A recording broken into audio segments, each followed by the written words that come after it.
नाजरीन अस्सलाम वालेकुम रहमतुल्लाहि व बरकातुहू। मैं हूँ Syed Abid Aslam, chief editor, leader सियासत, उर्दू न्यूज़ चैनल बेंगलुरु। नाजरीन, अजान के खिलाफ एहतजाज करने वाले श्री राम सेना के कई कारकुनों को मंगल को कर्नाटक के दारुल हुकूमत बेंगलुरु में मस्जिदों से अजान के लिए लाउड स्पीकर के इस्तेमाल के खिलाफ हनुमान चालीसा का जप करने की कोशिश की गई। श्री राम सेना के 10 से ज्यादा कारकुनान जो मुख्तलिफ मकामात पर हनुमान चालीसा का जप कर रहे थे। श्री राम सेना के बानी प्रमोद मुतालिक ने रियासती हुकूमत को कर्नाटक में अजान देने वाले लाउड स्पीकरों के खिलाफ कार्रवाई करने के लिए 9 मई की आखिरी तारीख मुकर्रर की थी। श्री राम सेना ने बजरंग दल और हिंदू जन जागृति जैसे कुछ हिंदू ग्रुपों के जरिए सुबह के वक्त अजान की तरह भजन कीर्तन गाए जाने के बाद तनाजा खड़ा करने की कोशिश की। नाजरीन, फिरका परस्त ताकतें लाउड स्पीकर से अजान के मामले को गैर जरूरी तौर पर उछाल कर पुरअमन माहौल को खराब करने की कोशिश कर रहे हैं। इसकी आड़ में असल इशूज से तवज्जो हटाने की कोशिश जारी है। 20 को 2 बरस कबल बम्बई हाई कोर्ट और सुप्रीम कोर्ट ने जो हुक्म सादर किया था, इसमें वाज़ी किया गया था कि रात 10 बजे से सुबह 6 बजे के दरमियान लाउड स्पीकर का इस्तेमाल नहीं किया जा सकता। लाउड स्पीकर के इस्तेमाल के वक्त उसका वॉल्यूम कितनी होगी, इसकी सतह और हद भी मुकर्रर कर दी थी। और ये सिर्फ मसाजिद के लिए नहीं थी, बल्कि मंदिरों, मस्जिदों, चर्च और अवामी मीटिंगों पर भी इसका कानून नाफिज किया गया था। नाजरीन, मुख्तलिफ ज़िम्रों में ज़ाबिते किस तरह साउंड को रखना चाहिए, इस पर भी एक टाइम टेबल मुकर्रर किया गया है। रात के औकात में आवाज़ की सतह अगर इंडस्ट्रियल एरिया है तो 70 dB होना चाहिए, अगर कमर्शियल एरिया है तो 55 dB होना चाहिए, रेसिडेंशियल एरिया है तो 45 dB होना चाहिए, सेल्फिश जोन हो तो 40 dB होना चाहिए।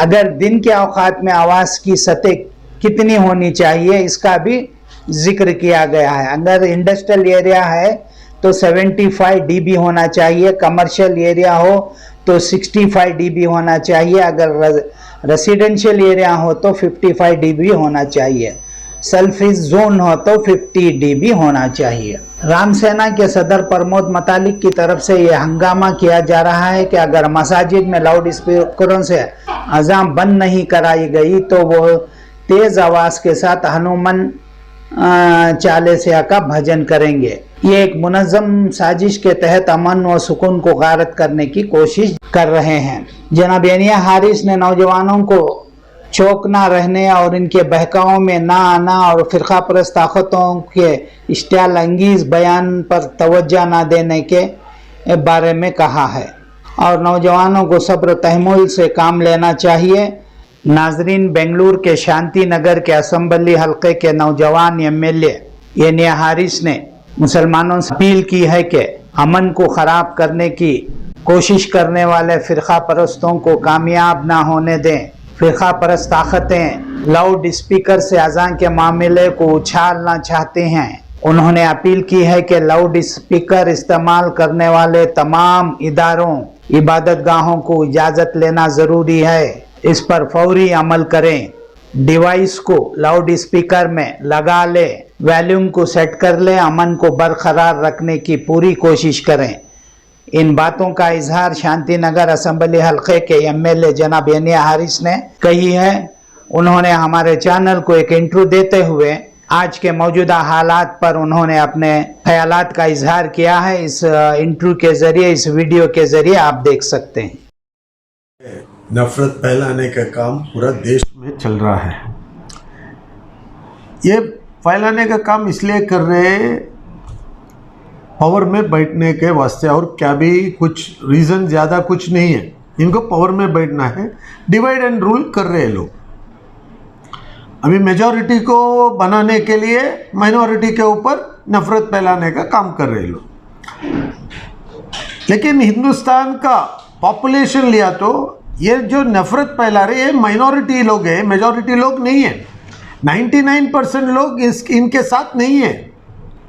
अब इलेक्शन में जीतना एक ये होना वो अलग बात है, लेकिन पब्लिक एट लार्ज ज़्यादातर लोग इनके साथ नहीं है। बहुत कोशिश कर रहे हैं ये पहला को ये बोलने को ना, अजान हिजाब वो क्या हलाल ये वो क्या मिले के सब कुछ बोल रहे लोग। जो चीज़ कोई भी चीज़ अब भी शुरू हुआ नहीं, अजान तब से है, किसी को कोई तकलीफ नहीं अजान से। अजान 2 मिनट 2.5 मिनट में अजान ख़त्म, उससे ज़्यादा वक्त नहीं लेता अजान को, सोचने का पहले ख़त्म हो जाता अजान। अजान क्या है? इनविटेशन है, टाइम हो गया नमाज का या प्रेयर का वक्त हो गया, आओ करके एक अपील है और कुछ नहीं है। तो अभी इनको आज सडन इसका प्रॉब्लम आने का कोई reason other than politics, polarisation कुछ नहीं है।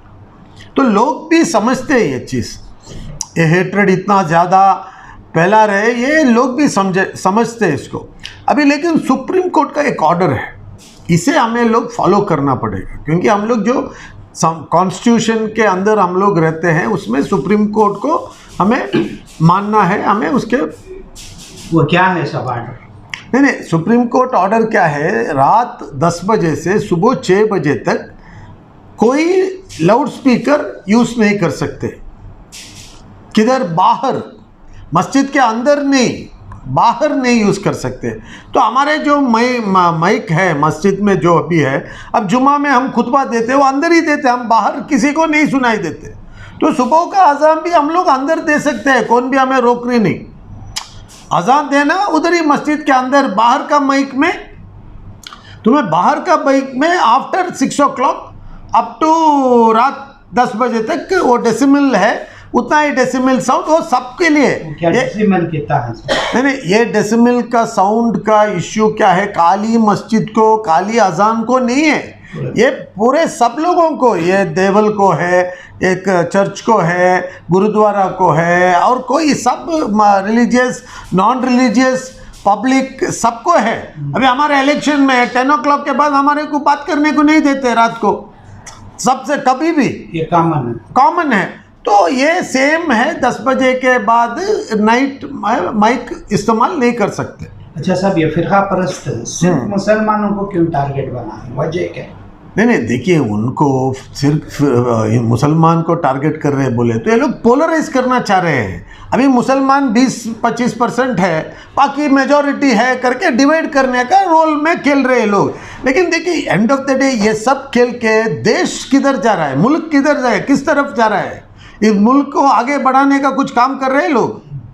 ये मुल्क आगे बढ़ना चाहिए। आज श्रीलंका में क्या हो रहा है, उधर का प्राइम मिनिस्टर भाग जा रहा है, एक रिप्रेजेंटेटिव पब्लिक को शूट किया, फिर खुद सुसाइड कर लिया, क्या हालात है उधर भी यही नफरत फैलाए थे लोग, यही काम करे। आज क्या हालत में जा रहा है वो देश, मुल्क देखो आप। तो इसके लिए ये सब ज़्यादा दिन नहीं चलने वाला है। हमें देखिए अमन के साथ रहना है। मेजॉरिटी हिंदुस्तान में रहने वाले अमन पसंद लोग हैं, कोई भी इसको सब साथ नहीं दे रहे, ये लोग इसका फ़ायदा उठाने का कोशिश कर रहे। देखिए अभी मैं भी अपने भाइयों से, अपने बुज़ुर्गों से रिक्वेस्ट कर, जो भी है हमारे हालात के ऊपर हिकमत के साथ हमें काम करना है। सब इस वक्त कौम को तुम्हें क्या अपील करना चाहते हैं? ऑलरेडी प्रमोद मुतालिक की क़ियादत में रियासत भर में मंदिरों के अंदर भजन, हनुमान चालीसा भजन शुरू हो गया। इस वक्त मुसलमान क्या करना चाहिए, किस तरह से रहना चाहिए, कैसे सब्र से रहना चाहिए? देखिए हम लोग अभी हिकमत के साथ रहना है। उन्होंने हनुमान 40 बोलने दो, नहीं तो कोई जपा बोलने दो, क्या हो ना बोलने दो, उनका मर्जी है, उसको हमारे को कोई तकलीफ़ है नहीं है। उन्होंने मस्जिद के सामने आके बैठ कर नहीं करते, उन्होंने देवल में करते करने दो, हमें मस्जिद में करते करेंगे हम लोग। अगर आके मस्जिद के सामने भी उन्होंने कुछ कह दिया तो हमारे को क्या नुकसान होने वाले है? हमारा जितना मस्जिद और देवल बाजू बाजू में नहीं है, उनका पूजा करते, हमें हमारा काम करते, क्या तो भी तकलीफ होता है? क्या भी नहीं होता है, इसमें तकलीफ होने वाली बात नहीं है। कुछ मुसलमान नौजवानों का ख्याल है कि अगर वो भजन गा रहे हैं तो हम पानी के बाटल ले आकर उनको देना, नहीं देना, मोहब्बत से देना। देखो मुसलमान का बेसिक काम है लोगों से मोहब्बत से रहना, अमन को कायम रखना। मुसलमान, सही मुसलमान एक बात करके भी किसी को दुख नहीं दे सकते। क्या आपकी अल्फाज, आपकी बात, ज़बान, आपकी उसकी बड़ी आवाज़ से भी हम नहीं बात कर सकते। मुसलमान, सही मुसलमान भलाई। तो हमें क्या करना, सब्र से लेना काम। कोई बात, कोई देखो हमें अजान नहीं दिया तो नमाज पढ़ने वाले नमाज नहीं पढ़ते? पढ़ते हैं ना? पढ़ते हैं। मस्जिद को जाने वाले मस्जिद को नहीं जाते? जाते हैं ना। क्यों? वो क्या प्रॉब्लम है? प्रॉब्लम नहीं है, लेकिन हमें दर्द है भी, इतना दिन से अजान दे रहे हैं, उसको रोक दिया, यस फील है, लेकिन सुप्रीम कोर्ट ऑर्डर है, उसको हमें फॉलो करना है। तो हमें देखो बाबरी मस्जिद का केस में हमें सुप्रीम कोर्ट को फॉलो किए, हमें क्या भी पीछे हटे नहीं, फिर इसमें भी हमें नहीं हटते। वो चीनों जो नफरत फैला रहे, अयप्पा देव टेम्पल का केरला में सुप्रीम कोर्ट ऑर्डर को क्या किया पूछना इनको। अभी तक सुप्रीम कोर्ट को फॉलो नहीं किया है लोग। तो ये सब मामला बहुत जोर जोर का बात कर सकते हैं, हमारे जैसा नहीं बन सकते हैं। हमें देखिए इस देश मुल्क को हमें चाहते हैं, इसको हमें इधर अमन रखना चाहते हैं, हम सबको साथ लेकर जाना है। बात करने वाला ही ये नफरत फैलाने का काम, बाकी सब लोग हमारे जैसा ही है।